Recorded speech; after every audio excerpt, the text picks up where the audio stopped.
Mrs. Barclay? Your tea? Mrs. Fenning, not to bait. What's happened?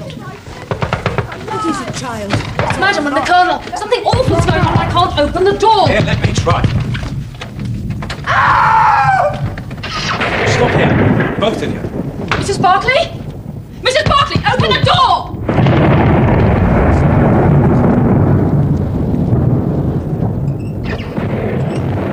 Mrs. Barclay, open the door! The door's locked on the inside as well, and there's no key. I'm going out for a doctor and the police.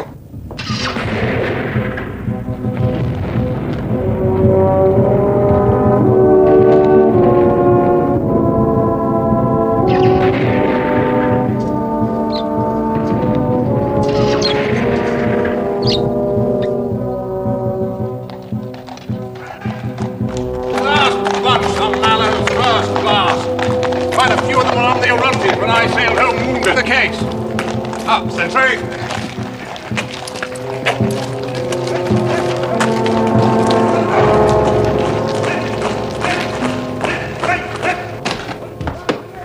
Dr. John Watson, formerly medical officer attached to the Royal Berkshires, now in civilian practice. Murphy, second in command, temporarily in charge of the Royal Mallows following the tragedy of our Colonel's death. And this will be Mr. Holmes. Please.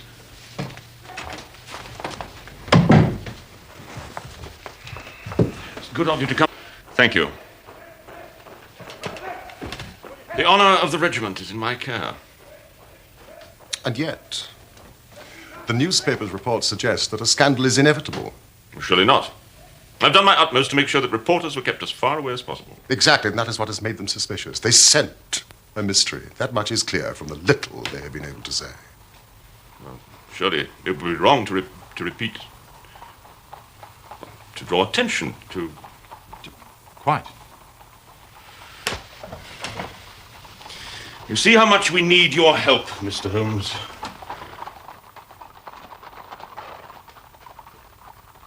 What do you say, Holmes? And from my friend, to Aldershot, who has more interest in military matters than I.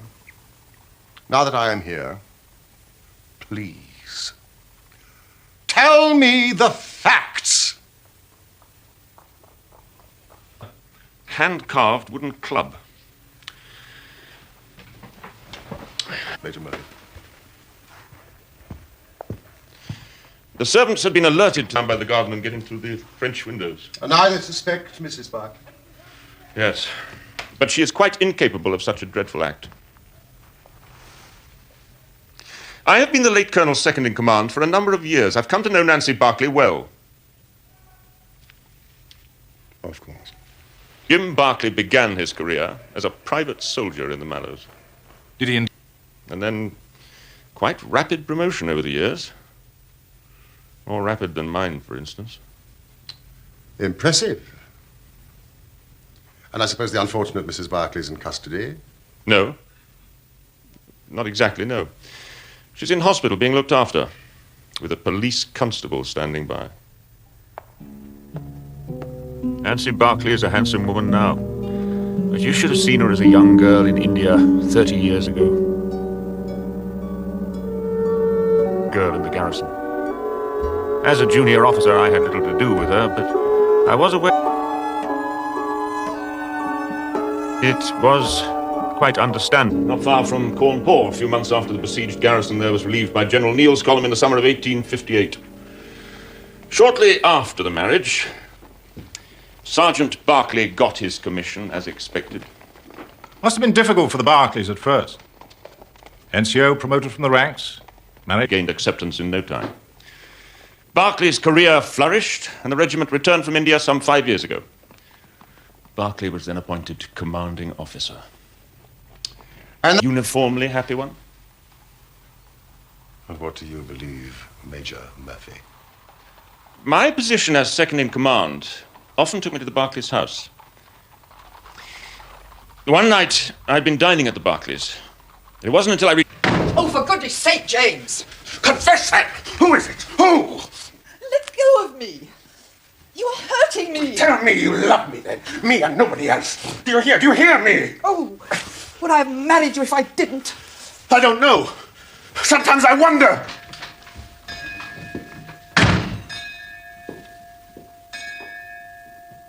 And this expression of jealousy occurred within seconds of you, Major Murphy, leaving the Barclays hut. Tell me about the Colonel.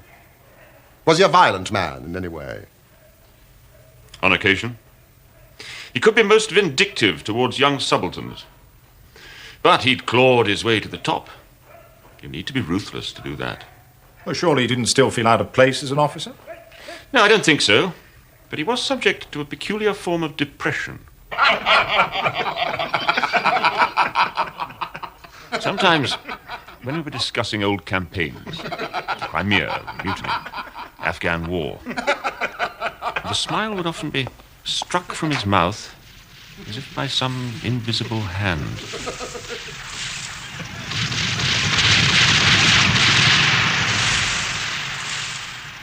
Yes, long service in India can have that effect.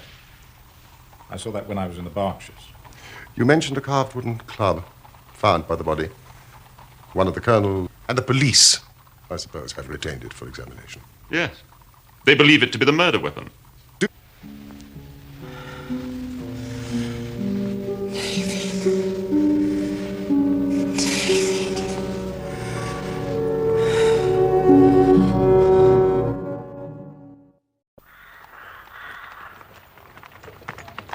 What a beautiful morning. Holmes, suppose Mrs. Barclay had a lover and the Colonel had found out. Major Murphy seems to have been rather close to her. You know, mild adultery has always been commonplace among officers and their wives serving in hot climates. Thank you, Watson.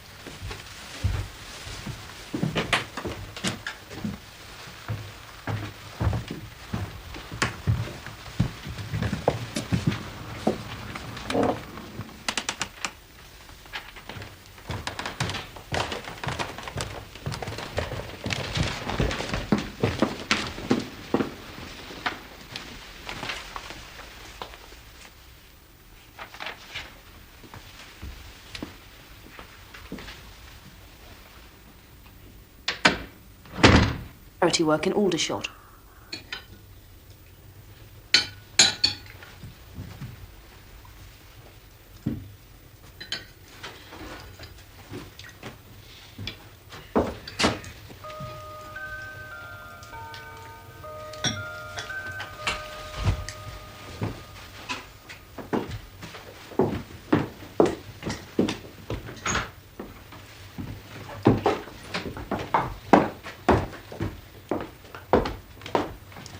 Where are you off to in such a hurry? Well, if you want to catch some filthy disease from a lot of flea-ridden Dynamites, I suppose that's your affair. I believe in putting back into life as much as one gets out of it.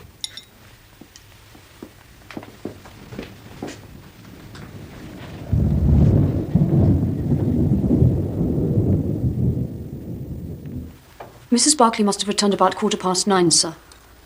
I was in the kitchen helping the cook with the dishes. There was thunder in the distance, and I was just saying to Mrs. Fenning that there was a storm brewing when the morning room bell rang. I came up here to find that Mrs. Barclay had returned. She was walking up and down this room, sir, very pale. She looked awful, sir. You rang, madam? Yes, Jane. Bring me some tea, will you? Of course, madam. Jane, is that you?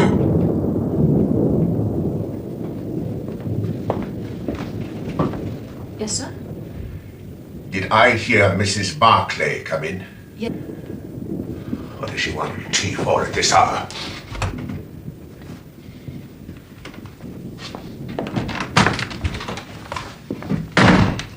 And that presumably was the last time that anyone saw Colonel Barclay alive. Yes, sir. Can you think of any reason, a point of purposely avoiding the Colonel? Had you ever heard them arguing before? Not to my knowledge, sir. When you returned from the kitchen with Mrs. Barclay's tea, You found the door locked, and you heard voices raised. Now, what exactly did you hear? You have ruined my life all these years. Mrs. Barclay shouted the name David. Could you swear to that? It was perfectly clear, sir. But the Colonel's name was James.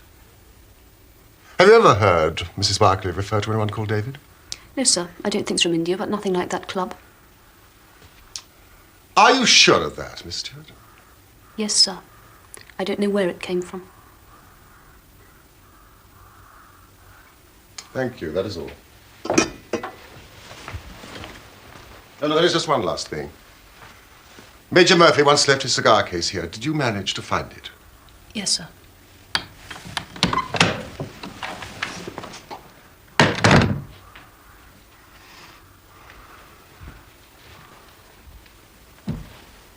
The Colonel was lying down here, sir. With his head by the fender? Yes, sir. You can see the mark of the blood still. But the most frightening thing of all, sir, was his face. His face? When I rolled him over, I almost fainted away to look upon it. It was all contorted, screwed up, with the most horrible look of fear and terror. As if he'd foreseen his own death? Quite possible, sir. That could have frightened the Colonel, sir. Not Nancy Barclay, for sure. This door was locked shut, sir. And what's more, the key was missing. Missing? Yes. In the end, we had to send for a locksmith to open it. You have made a thorough search for the key? We searched high and low. Mrs. Barclay hadn't got it, and it wasn't in the Colonel's pocket, sir. Thank you, Mrs. Fanning.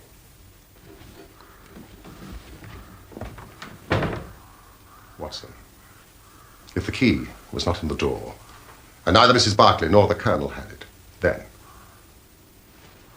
there must have been a third person. Exactly. Left. Through those windows.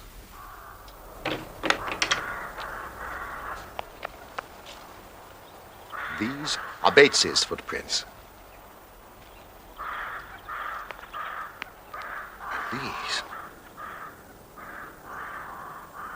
He entered and left through those windows. Watson, look at this. What is it? Our intruder had a somewhat unusual companion. It's a dog, isn't it? Somebody's dog. You ever heard of a dog running up a curtain? What about a cat then? These paw marks are not those of a cat, not of a monkey, not of any creature that we are familiar with.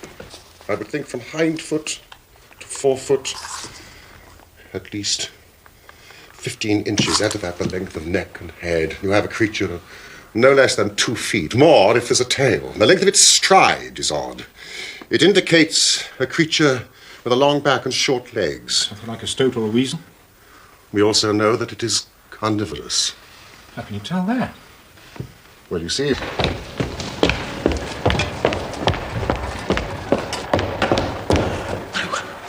I can't. I cannot betray a friend. Please don't ask me to.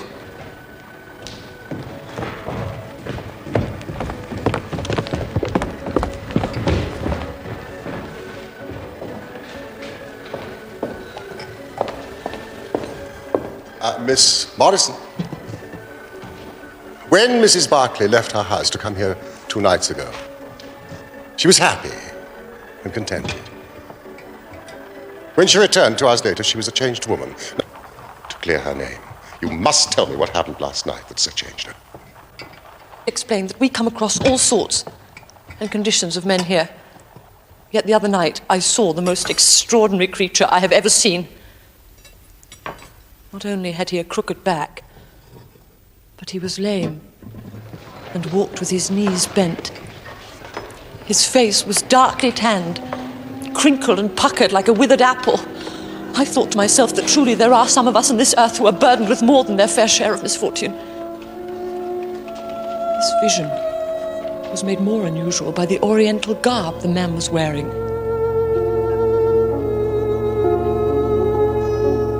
I pointed this person out to Nancy as someone especially deserving of help. Nancy had indeed been in good spirits that evening, and I saw her go towards the man and ask him if he needed assistance. It was now that a change came over Nancy. She had begun a conversation with the man when suddenly all the colour drained from her face. She looked as though she had seen a ghost. The man, too, seemed to be strangely affected by the sight of her, and I saw him gesticulating wildly. Nancy and the man went to a quiet corner of the hall, and they talked together for a few moments or so before I heard an angry shout from the man and saw him storm out, waving his fists in the air.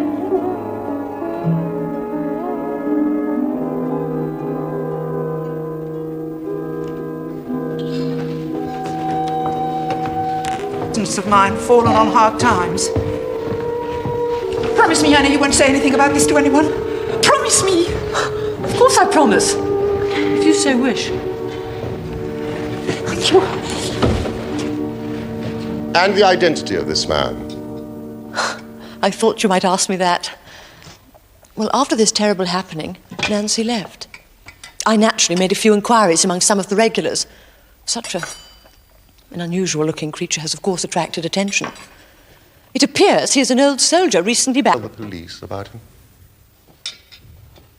Of course not. A promise is a promise. Yes, of course. Thank you, Miss Madison.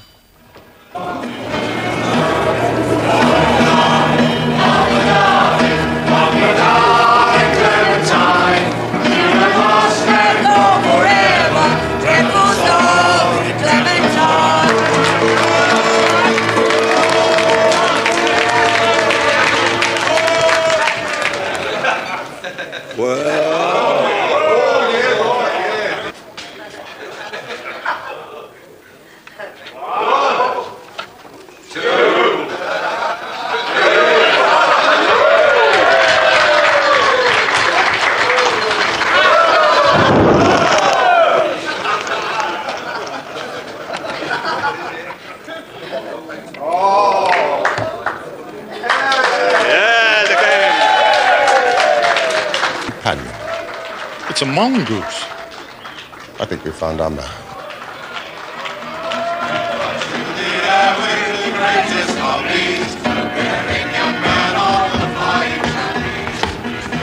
Mr. Henry Wood, I believe, native India. May I have a word? What about? The little matter of Colonel James Berkeley's death.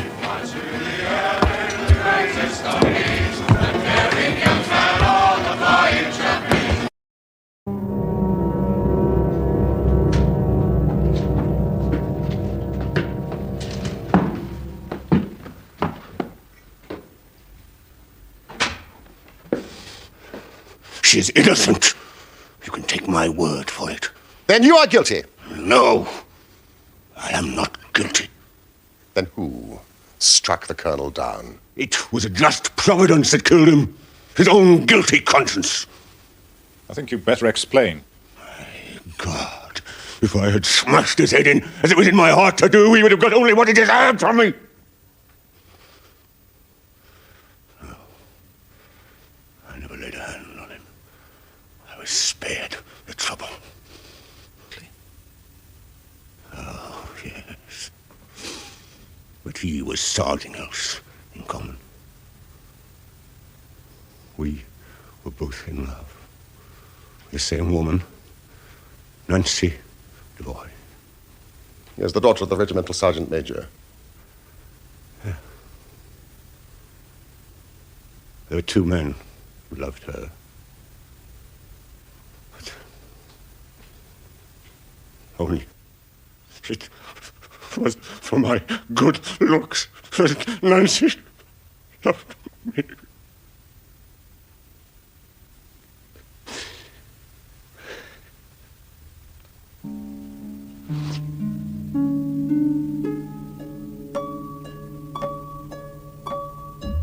I was the one she loved, all along.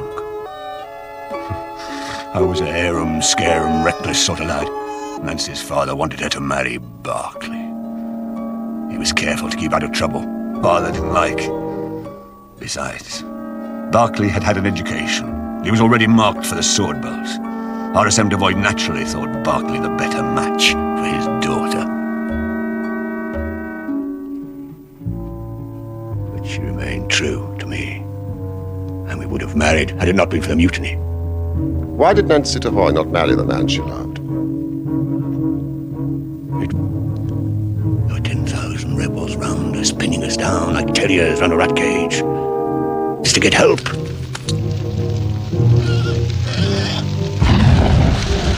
Our company column out on the plain beyond. Like a fool, I volunteered. It was a dangerous mission, all right. There were 1,000 lives in peril.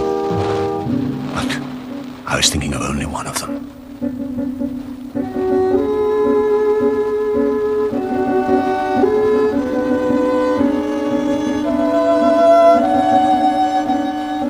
Nancy Devoy, a woman I loved, and the finest girl that ever had the breath of life between her lips. Saying goodbye to her was the hardest thing.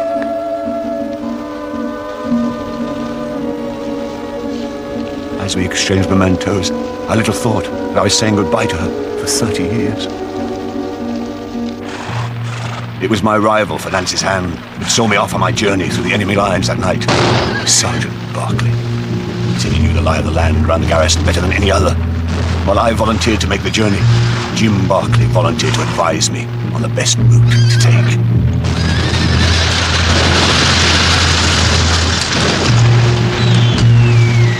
So, just after 10, while my comrades gave me covering fire, I set off.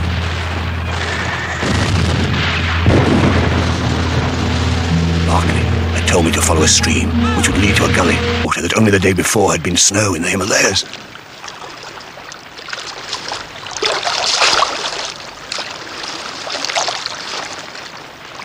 I could see the lights and fires in the rebels' camp, but I kept well down, out of sight of their sentry posts. I came to the gully and thought I was safe.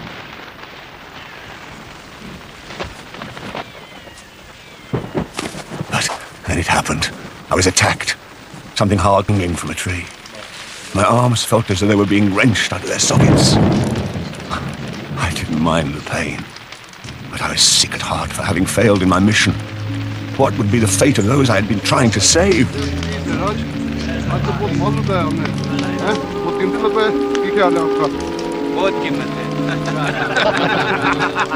But the biggest blow came as I listened to what I could understand of the rebels' talk. I heard enough to realize that I had been betrayed. The very man who had shown me the way to take had betrayed me to the enemy.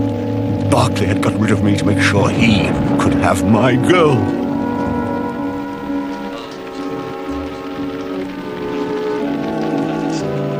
Now, you know what James Berkeley was capable of. Well, it turned out the General Neal's column was already on its way to relieve Bertie. The rebels retreated. It was to be many a long year before I saw another one. I was treated worse than a dog, and they damn near broke every... I dreamed of revenge on Berkeley.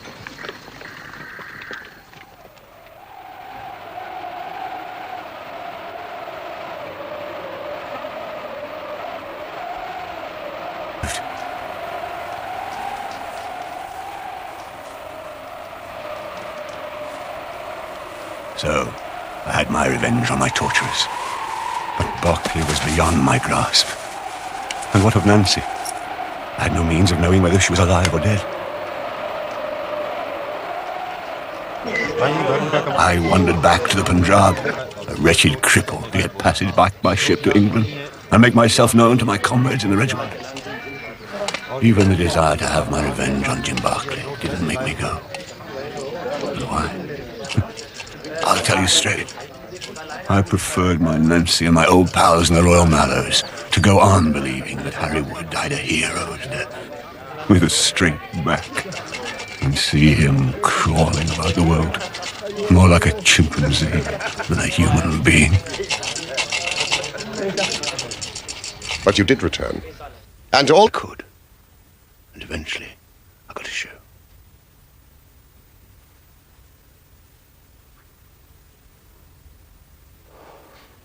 I didn't know the regiment was stationed here in Aldershot.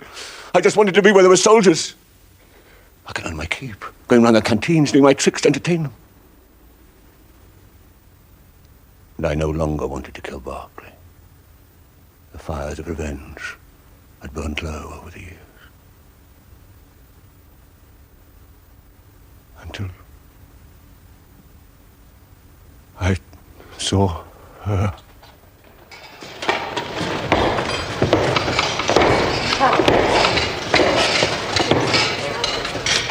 I thought I'd better get some English togs.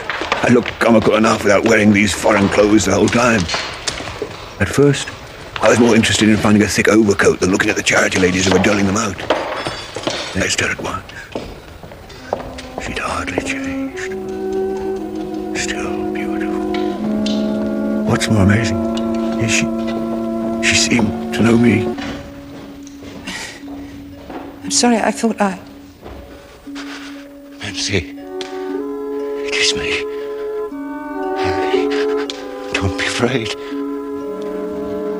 I thought you had been dead these 30 years. I have been. I swore you'd never seen me like this.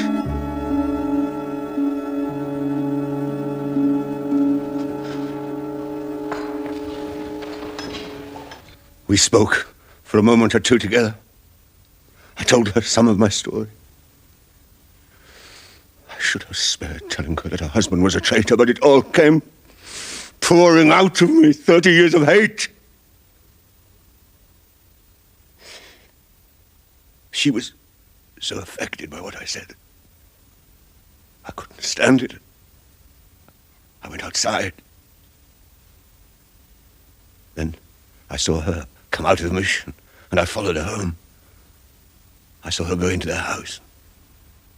A light came on. Lady, I said, don't be back late enough. You've been with someone. No, you have been with someone. Take her out of all this. Who is it? You have got it, you. You've ruined my life. All these years. All these years. Oh, how could you do such a thing? It was evil. No, I hate you. I hate you. I hate you. No, damn. To see him lay a hand on her made me mad with anger. My feelings overcame me. No. David! David, you betrayed him. It's not true. But he's alive. I tell you, I've seen him. You're lying. You're mad. He looked. The bare sight of me was like a bullet through his guilty heart. Mrs. Barclay? Mrs. Barclay, open the door!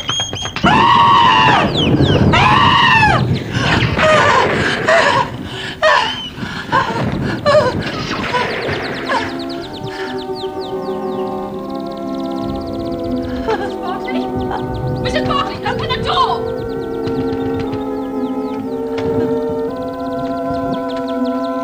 I thought I'd better get away, for things might look black against me. In my haste, I thrust the key into my pocket, whilst I was chasing Teddy, who escaped from his box and run up the curtain.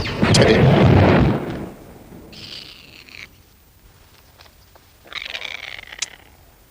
So the Colonel died before he struck his head on the fender. Barclay. Nancy. Will be free. I trust you would have no objection to repeating your story to the police, should the need arise. Mr. Holmes. How is Nancy? She's in hospital. I understand in time she should make a complete recovery. Thank God.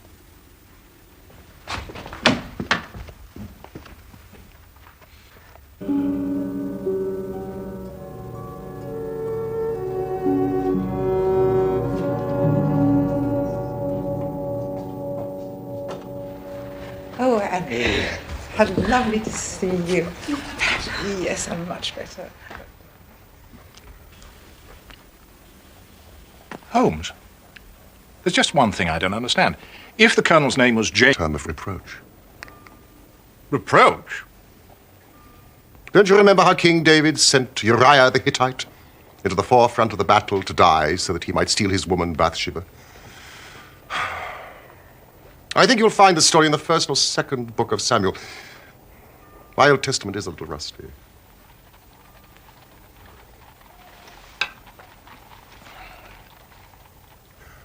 How did you know? You used this bill for our meal at Waterloo as a bookmarker, did you not? Excellent, Watson. Elementary, my dear Holmes.